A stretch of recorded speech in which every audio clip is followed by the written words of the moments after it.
system. So it's a forced air induction into the airbox, which is slightly pressurised. Basically means it makes a bit more power the faster it goes. Kawasaki are quite cunning as well. Obviously they've got to conform to the Euro 5 standards of noise and exhaustion and what have you. One of the benefits of having the ran air system is of course the airbox ends up directly underneath the chin. And if you can imagine blowing over the top of a wine glass, you get that humming noise, don't you? And they use resonator boxes below the ran air system so that you get a really deep roar from the engine. So although this can't be that loud, you don't miss out. Just about obviously need the force there to really make the most of that.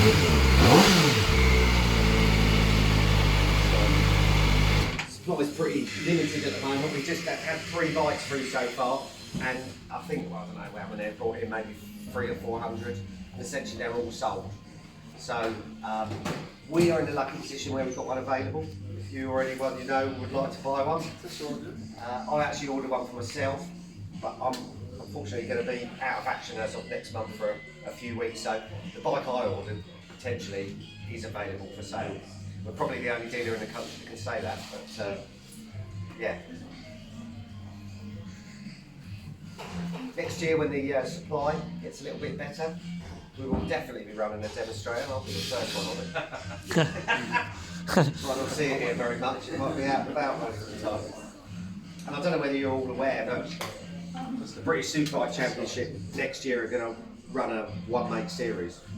So I don't know what the grid's going to be. I think normally the maximum you're allowed on the grid is about 40. 15-year-olds upwards, so we're going to have a load of complete nutcases bombing around on 40 plus ones of these, which once they've been race prepared with a full system and what have you, will sound absolutely incredible.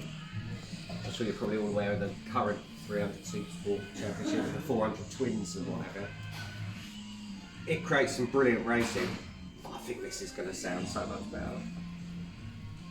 I don't know how much you know about engines and sort of configurations. This, let's say, is a across the frame inline 4-cylinder. So with a 4-cylinder engine, of course, you've got your 4 pistons going up in sequence, so you get a really nice smooth power. If you ever hear descriptions of engines, you'll hear something called bore and stroke. So obviously the bore of the piston and the stroke, that's ultimately how far the piston goes up and down. And if you look in the side of the fairing here, you can essentially see that the barrel on this bike, the part that the piston goes up and down in, is about that high. So those pistons at 15,000 revs are going to be incredible. So, there you have it. Everyone else has turned their back on this class. Kawasaki reinvented it. And I, for one, can't bloody wait. Brilliant. Thank you very much, Mick. Pleasure. Get your orders in. Be one of the first.